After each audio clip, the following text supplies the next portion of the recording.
Hello, I'm Jashikins, and welcome to another episode of Jash Reads. Tonight, we are continuing to read Eragon, the first book in the Inheritance cycle by Christopher Pliny. So, yay! It's been a while. Yeah. I told those who listened to the Animorphs dramatic reading exactly why I wasn't able to record for so long, and I also made an update video. So to save time for those who keep up with everything, I'm just going to cut that short and say there was work being done in the study and I couldn't record. So let's get started. I believe we're continuing to read chapter 11, I think. This thing, when I do the live, it doesn't tell me what I named my video, so I think it's chapter 11, so I'll figure that out after I get done recording. So let's get started continuing to read this lovely, lovely, happy chapter where nothing goes wrong and everything is happy.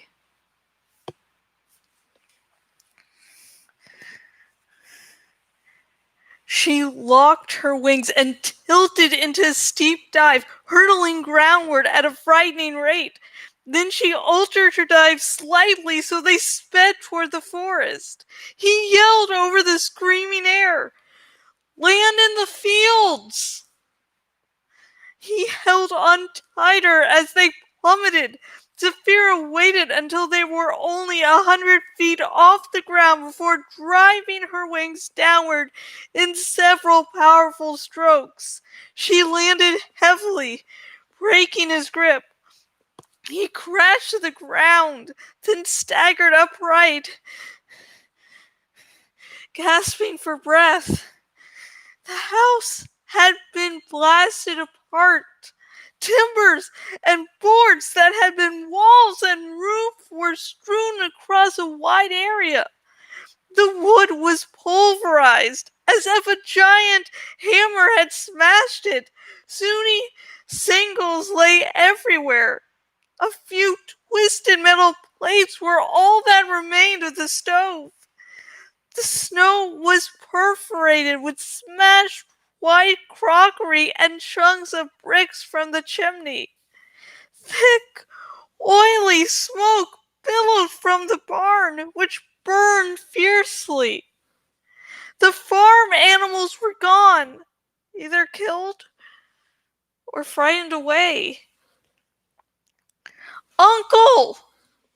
Eragon ran to the wreckage, hunting through the destroyed ruins for Garrow. There was no sign of him. "Uncle!" Eragon cried again. Saphira walked around the house and came to his side. "Sorrow breeds here," she said. "This wouldn't have happened if you hadn't run away with me. You would not be alive if we had stayed. Look at this!" he screamed. "We could have warned Garrow. It's your fault he didn't get away." He slammed his fist against a pole, splitting the skin on his knuckles. Blood dripped down his fingers as he stalked out of the house.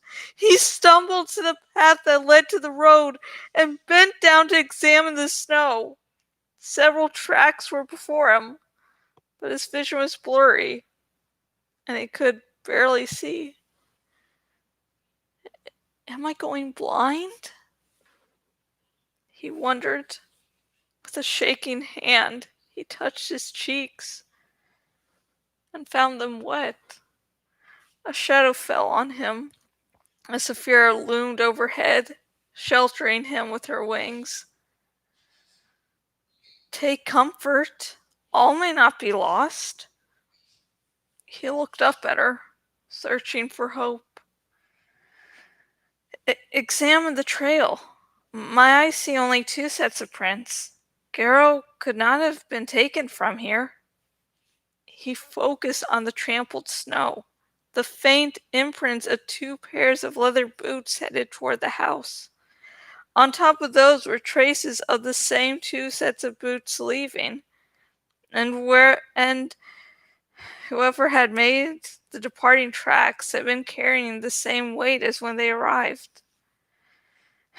You're right. Garrow has to be here. He leapt his feet and hurried back to the house. I will search around the building. Damn it. This poignant moment, and I decided to mess up, so I'm great. I am very professional. I'm not. I'm not professional at all.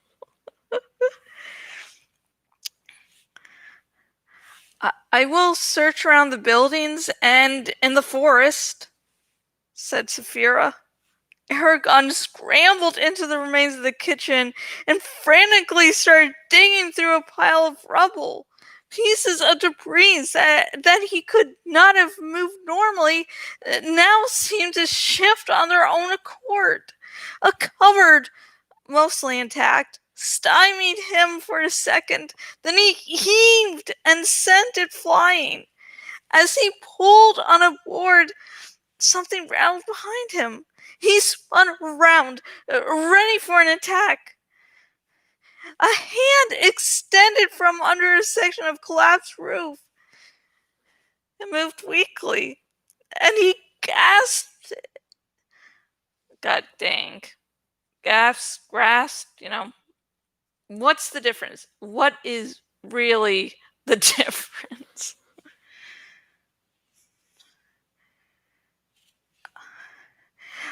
A hand extended from under a section of collapsed roof. It moved weakly, and he grasped it with a cry. Uncle, can you hear me? There was no response. Eragon tore at pieces of wood, heedless of the splinters that pierced his hands. He quickly exposed an arm and shoulder, but was barbed by a heavy beam. He threw his shoulder at it and shoved with every fiber of his being, but it defied his efforts. Saphira, I need you. She came immediately. Wood cracked under her feet as she crawled over the ruined walls. Without a word, she nosed past him and set her side against the beam. Her claws sank into what was left of the floor. Her muscles strained. With a grating sound, the beam lifted, and Eragon rushed under it. Garrow lay on his stomach, his clothes mostly torn off. Eragon pulled him out of the rubble. As soon as they were clear, Saphira released the beam, leaving it to crash to the floor. Eragon dragged Garrow out of the destroyed house and eased him to the ground. Dismayed, he touched his uncle gently. His skin was gray, lifeless, and dry, as if a fever had burned off any sweat. His lip was split, and there was a long scrape on his cheekbone. But that was not the worst. Deep, ragged burns covered most of his body. They were chalky white and oozed clear liquid. A cloying, sickening smell hung over him, the odor of rotting fruit. His breath came in short jerks, each one sounding like a death rattle. Murderers!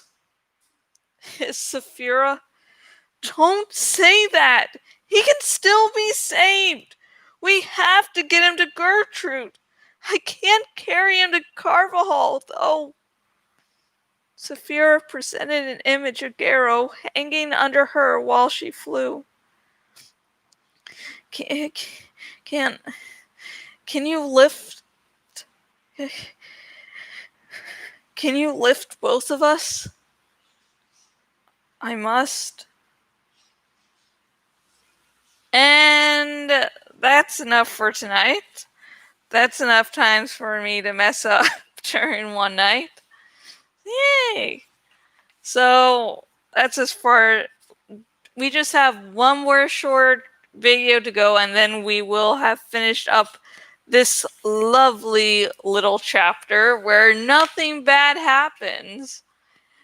Now, some people don't like the inheritance cycle because it follows certain series closely. To me, yes, inheritance cycle does follow, things like Star Wars closely, but the series also does enough to make it its own thing. So it doesn't bother me because of that reason. And if you're wondering why I'm bringing this up, it's because in Star Wars Episode 4, A New Hope, Luke's aunt and uncle are burned while he is gone. And so I'm like, oh yeah, something burned. So that's the scene I was thinking of. And I forgot that Garrow was sort of alive when Eragon got back to that house. I'm like, oh shit, he's sort of alive. I forgot that part. Oh, sheesh. So yeah. And it's her. Okay, it is sad seeing Eragon sad about possibly losing his uncle. And he does bring up a good point. Like, if Saphira hadn't run away, they could have warned Garrow. They could have probably gone to safety. Of course, if Eragon had been honest about the Saphira the entire time, maybe they would have. Well, they would have still run into problems, but at least they probably would have been prepared, possibly. But, Saphira isn't that old. And so to her, she's like, oh, these very powerful things are coming to attack. I can't fight them. I'm afraid. So her running away, well, technically flying away makes sense. But what do you think? Do you think that if Eragon and Saphira had stayed, that they could have warned Garrow and they could have left, and then Garrow wouldn't be harmed like he is currently? Or do you agree with Saphira that, we couldn't stand up to these enemies, so it's better that we get away so we can live to fight another day? And there was probably no rescuing Garrow. Comment down below, let me know. And also remember to comment anything else about anything else I meant, anything else in this chapter. And please remember, don't give away major spoilers. I'm hoping against hope that people will discover or rediscover the inheritance cycle, and there are some twists and turns that need to be encountered without knowing they're going to happen. So please remember that. And also remember to like this video if, I don't know, just like this video. I can't think of a reason right now. I'm sorry. I don't have anything clever. That wouldn't be a really bad joke that I'm not going to say because, yeah. Also, remember to subscribe because, guess what? I will be reading the entire inheritance cycle very slowly, but I will get through it. I'm thinking after I read the entire Animorph series, after I read The Host by Stephanie Meyer, that I will move this dramatic reading into the main dramatic reading, so there will be at least 2 videos out per week. And yeah, I think that's it. So I hope you are all doing very well, that you are keeping safe, you're keeping sane. Next week, I will not be doing an Eragon dramatic reading. Instead, I will be doing a spoiler-filled review of The Ballad of Songbirds and Snakes, which is the Hunger Games prequel. So if you've already read the book, or you don't mind spoilers and you want to hear my opinion on it, that's what will be happening next week. So subscribe and stay tuned. And until next video, goodbye.